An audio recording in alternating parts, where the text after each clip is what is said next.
Namo Phat. Good morning. Thanks for joining me for a daily practice check-in. Listen, listen, listen. This beautiful sound calls us back to our true home.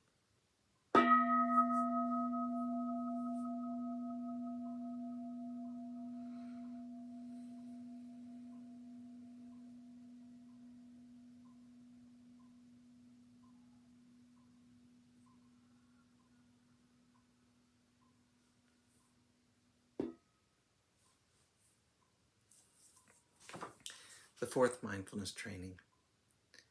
Aware of the suffering caused by unmindful speech and the inability to listen to others, I vow to cultivate loving speech and deep listening in order to bring joy and happiness to others and to relieve others of their suffering.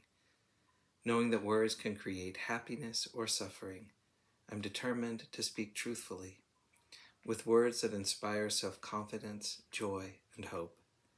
I will not spread news I do not know to be certain, and will not criticize or condemn things of which I am not sure.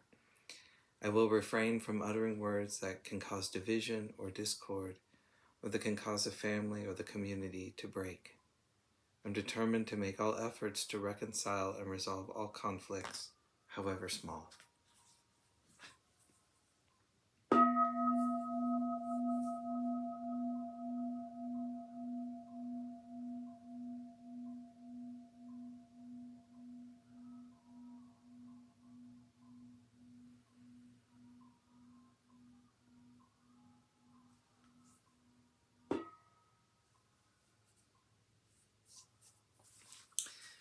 Our Dharma lesson this morning, we're beginning a section on loving kindness, expressive and receptive by Ajahn Amaro from his book Catastrophe, Apostrophe, which are reflections on dependent origination.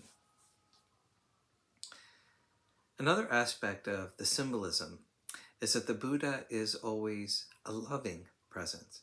Even if he's carrying a sword or a flame, Buddha wisdom is the embodiment of profound loving kindness, that radical acceptance which facilitates the process of liberation and frees beings from the will of becoming. Many years ago, when Ajahn Sumedho first began teaching in the UK and Europe, he would use the classical phrases for teaching loving kindness, metta meditation. May I be happy, may I be well, may all beings be happy, may they all be well. Most English people would think, ugh, this is so sentimental. It's really annoying. You're trying to teach loving kindness, but it makes me really irritated. It's too sweet, sentimental, like thinking pink. I remember one person on a retreat saying, I was doing fine. I was very happy until you started teaching metta. Then I got really angry. Ajahn Sumedho is a very creative and adaptable teacher. He thus employed some skillful means and changed the language that he used to describe metta. He defined it instead as not dwelling in aversion. In a similar vein, the phrase that I like to use for metta, radical acceptance, follows on Ajahn Sumedho's lead. It describes a principle of acceptance or not dwelling in aversion. We can have metta for that which is not likable. And this, in a way, is the central principle. It applies directly to dependent origination. If we confuse metta for meaning that we're supposed to like all beings and all mind states, it can easily be irritating because there are many things about our own minds and other people that are not likable. Those hell realms of anger and conflict are still hot and painful, but they are the way they are. The Buddha carries a flame to those realms, but he is not averse or impatient. He is as calm and benevolent as he is everywhere. If you have chronic pain, or you've had a headache for 3 days, you can't like it, you can accept it. Here it is. If you have a difficult family member who is causing you a lot of stress, you can't like that, but you can accept it.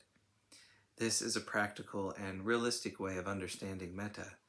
It is a quality of acceptance and open-heartedness, of clearly seeing this is the way things are, rather than trying to feel like we have to force ourselves to like everything.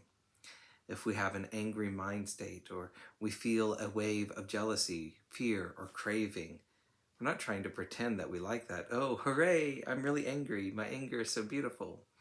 We're not trying to create that kind of attitude, but rather we acknowledge when an angry feeling arises. This is anger. It feels this way. It's part of nature. It's like this. When we establish a foundation of loving kindness, this means establishing a readiness to accept what we like, what we dislike, and what is neutral, with an open heart. We're not being biased, we're not judging. We are recognizing in this moment that the mind's experience is exactly this way. This is what the Buddha being present in each realm is intended to mean in the iconography of the wheel of birth and death. When we understand and learn to use this attitude of radical acceptance, it doesn't mean that we are being passive.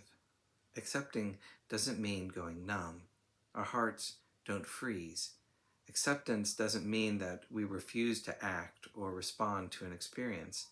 It's simply a recognition. Here we are. It's like this. If you're driving to Paris, enjoying chatting to a friend, and then you see a road sign that tells you you're just entering Nice, you might wish that you had not gone 50 kilometers in the wrong direction, but that's where you are. So rather than criticizing yourself for taking a wrong turn, you accept what's happened. Oh, I'm here. It's not where I expected to be. Now, how do I get back on the right road? You accept where you are, and that acceptance informs how you act in order to head in a better direction. In this way, this quality of metta is the route we follow in making skillful choices. This is directly related to dependent origination, in that it is about learning how to make choices based on wisdom and mindfulness rather than reactivity. If acceptance meant taking no action, then once you'd taken that wrong turn and found yourself in Nice by mistake, when you had some commitment in Paris, you would then think, oh well, I guess I have to stay in Nice. This is called stupidity. If we can establish this basis of radical acceptance, then we are observing the activities of our mind, whether in terms of feeling, sense experience, liking and disliking. We know these activities for what they are. If something is ordinary, you know this as the feeling of something being ordinary. If we experience dislike, then we know this is the experience of disliking. The mind is able to appreciate those qualities of experience just as they are. We learn more and more about liking and disliking. We see them clearly. And this is a major means whereby we can free the heart from its addictions.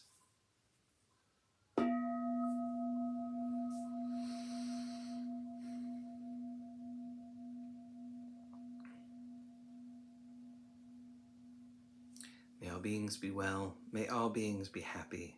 May all beings be at peace. Sadhu, sadhu, sadhu. Thanks for joining me today.